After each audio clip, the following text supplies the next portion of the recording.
Hey, Michelle, it's him. So I'm taking a break, but I was thinking about something. I remember when we were young kids, because like I said, um, it was a lot of us growing up, a lot of us, and my dad was the provider. He always go out to work. My mom took care of all of us. I don't ever remember being that we were out do were I don't remember us ever going without. Meaning we had our meals, we had warm beds to get in. Um, we most of the time we wore the same clothing over and over and over again. I would wear something, and my brothers would wear our clothing. You know what? Yeah, there's something about something my brother wore. I need to see if I can get a picture of that. But anyway, so I can remember, going to school, and I think it was around Christmas time, and all of us were just sitting in there. I was in elementary school, I can remember, and all of us were just sitting around. People were talking. I have no idea what they were talking to us about. I just remember just sitting there, being bored as usual. I was bored, but I remember they were announcing something, and then they said, I think they said our name or something. I don't know. I think some of my brothers were in there, and my sister. I don't know, because like I said, we were so close. We were all going to the same elementary school, sometimes all at once, and we all help each other to read or write. Because I remember the teacher used to say to me and one of the others, help your brother with this and help your brother with that. They would ask me to help them, and I think they asked another one, but it was mainly asking me to help my brothers with this and help my brothers with that. Um, and what I used to do is push that onto my sister. Child, let her deal with that. I didn't want to be bothered. I was bored, so I pushed my sister to teach them. And at one time, just thinking about it, my niece, I started teaching my niece to read or write, and my oldest niece has beautiful handwriting, but it was difficult trying to teach her. But I remember I got her started, and then she started being all restless and stuff like that. And I said, "Look, that's on you. I've taught you how to write. Now it's on you." And I remember just dismissing her because she was being difficult. And I think one of my brothers may have stepped in to help her. Right? So we all were teaching each other how to read and write, more so to write. I can remember that. And I remember the teacher asking me to do that. Fine. But I remember when we were sitting around, and people were talking. These adults were talking about something. I have no idea what the hell they were talking about. I just know I was bored. And like I said, this is elementary school. I'm a rebel, and I'm restless and ready. No, just okay. But anyway, I remember she gave us a package, and everybody's looking around. And I guess they announced our name, and they gave us a package. And I remember in that package, it had food, it had books. It was like a care package or something. And I'm like, like I said, I didn't know we were poor, to be honest with you. Apparently we were. Apparently we were poor. I didn't know. Anyway, I can remember, I think all of us were in there.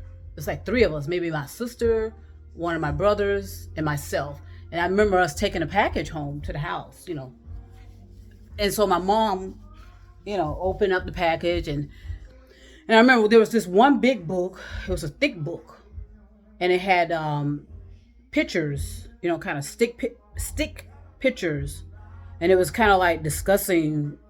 It was like the Genesis, book of Genesis, I think it was, or something. I don't know, I can't remember, but I remember how interesting, how engaged I was with that, because apparently apparently there was something that people noticed about me wanting to learn and my enthusiasm about learning.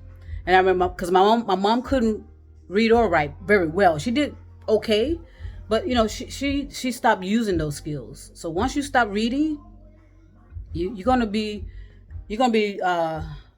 going backwards. You have to keep educating yourself. Okay, so I'm gonna say this again. Once you stop reading and educating yourself, it doesn't matter how old you are, you're going to be rolling backwards. You're supposed to always be learning something. All right? Everybody. So she stopped doing that. And so she started to, what's that word? Atrophy. Because because like I said, she used to pay the bills. I remember her writing money orders and this and that and the other. My dad would give her the money. She goes to the store, get the money orders, and pay the bills. But then at some point, she just stopped, like I said, atrophy. And she started. So everything's unconscious. You don't remember, you don't know this stuff is happening to you until it's almost too late. So she was going backwards.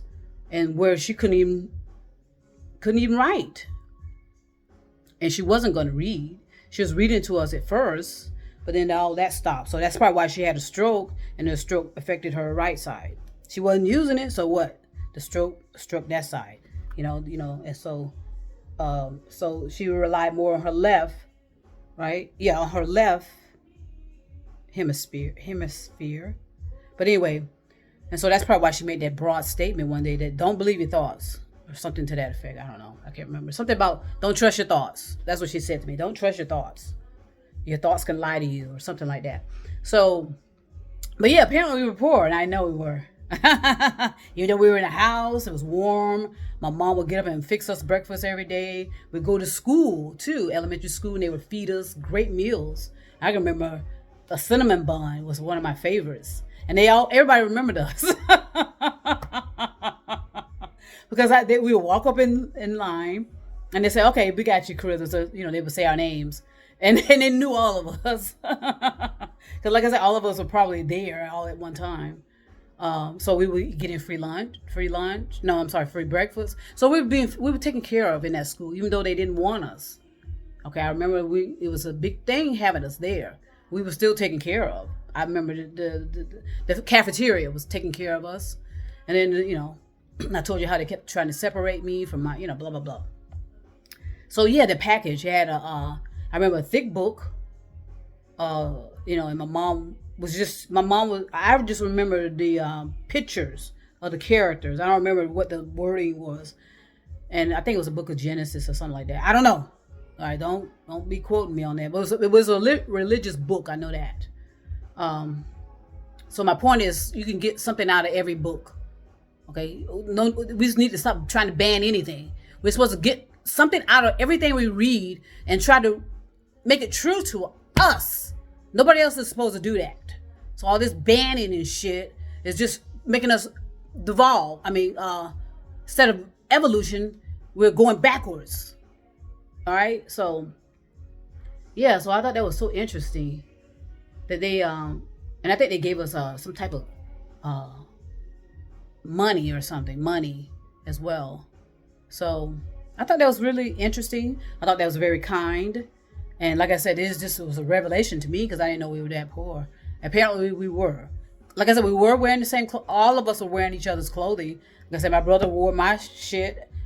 I didn't wear theirs because they were younger than me. I wore my sister's, I think. Nah, I don't think I did. She was into baby dolls and stuff like that. I was not into baby dolls. Let's make that very clear. So anyway, so that's interesting. I was just thinking about that, so I thought I'd share. Anyway, let me get back to work. I'm moving along here. So you know what? I'll be back.